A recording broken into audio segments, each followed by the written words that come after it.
3 stories, all told the way they were told to me, calmly, without exaggeration. If you're new here, welcome to Threadlight Stories. Let's get into it. I moved into my apartment in March. Ground floor, quiet building, one neighbor directly across the courtyard whose blinds were always half open.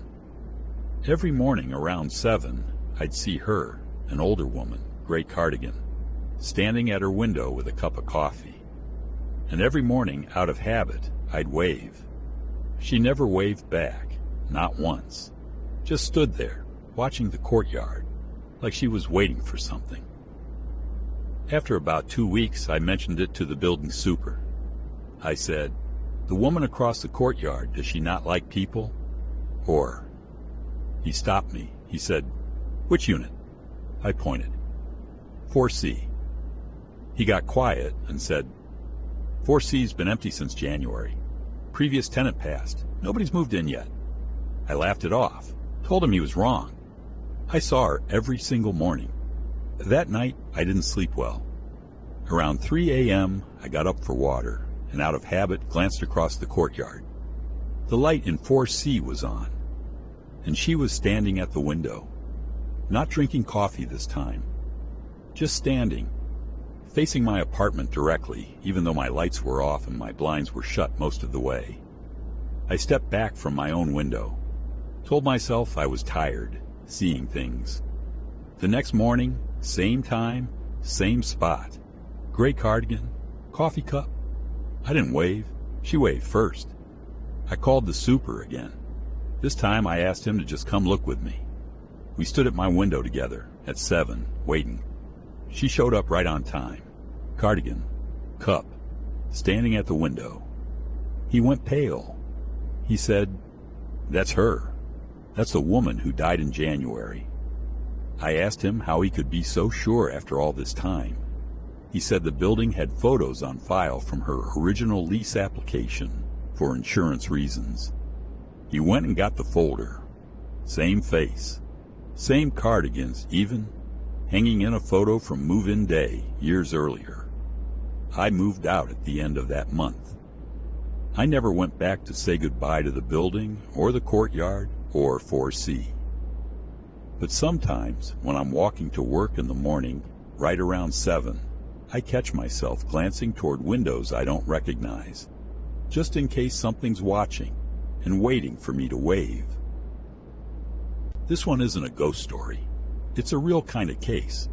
The details changed here to protect privacy, but the shape of it is one investigators see more than people realize. A woman, we'll call her Dana, went hiking alone on a marked trail, the kind with cell service the whole way, the kind her friends had done a dozen times.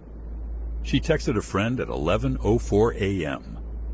At the overlook, heading back soon. That was the last message anyone got from her. Her phone pinged once more, at 11:47 a.m. from a tower 1.5 miles past the overlook, in the opposite direction from the trailhead. Then nothing. No more pings, ever, from that phone. Search teams covered the marked trail for 3 days. Nothing. On day 4, they expanded to unmarked side paths, the kind hikers aren't supposed to use, the kind that don't show up on trail maps. They found her pack, folded neatly, sitting at the base of a tree 1/2 mile off any path. Water bottle still sealed. Phone missing. No footprints leading away from the pack in any direction. The ground was soft from rain the night before, the kind of ground that holds a print for weeks. That detail is the one investigators keep coming back to. If she walked to that tree, there should have been a trail in. If someone carried her, there should have been a trail out. There was neither. The case is still open. The working theory, the one closest to what evidence exists, is that she left the marked trail voluntarily, following something or someone off path, and whatever happened after that happened far enough from soft ground that no prints survived. Her friend, the one who got that last text, said something in an interview that investigators still quote in the file. She wasn't the type to leave the trail for a view. She followed rules. If she went off path it's because someone asked her to. Nobody was ever identified as being on that trail that day besides Donna. Not one other confirmed hiker, not one car in the trailhead lot besides hers. Her pack is still logged in evidence. Her phone was never recovered. And every year, on the date she disappeared, a ranger walks that same unmarked path off the overlook, checking, just in case something new has surfaced. So far, it never has. I'd had the same phone for 3 years. Same apps, same home screen, same everything. Until the night one app I didn't recognize showed up between my messages and my calendar. It was called Nearby. No icon, just a gray square. I hadn't downloaded it. I checked my download history. Nothing. I checked with my phone carrier. No record of any install. I opened it out of curiosity. One screen. A map, my location marked with a blue dot, and red dots, dozens of them, scattered across a radius of about 2 miles. No labels, no names, just dots. I closed it, uninstalled it, went to bed. It was back the next morning. Same gray icon, same spot on my home screen. I uninstalled it again. This time I took a screenshot of my home screen right after, to prove to myself it was gone. That night, the screenshot itself had the icon in it, in the photo. An icon I deleted hours earlier, sitting in a screenshot taken after the deletion, timestamp and all. I stopped trying to delete it. Instead, I opened it again, and this time, I tapped one of the red dots.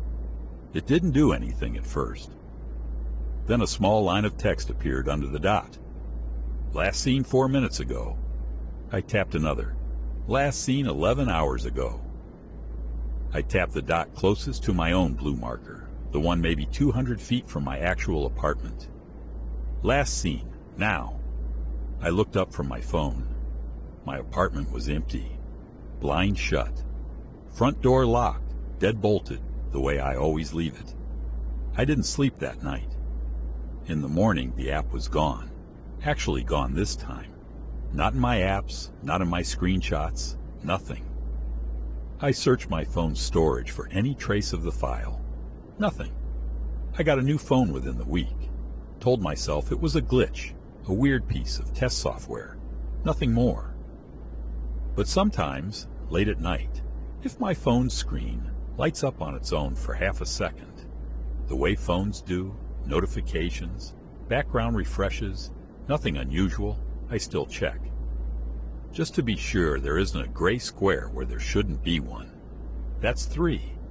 If one of these got under your skin, you know what to do. Subscribe, and I'll see you in the next one.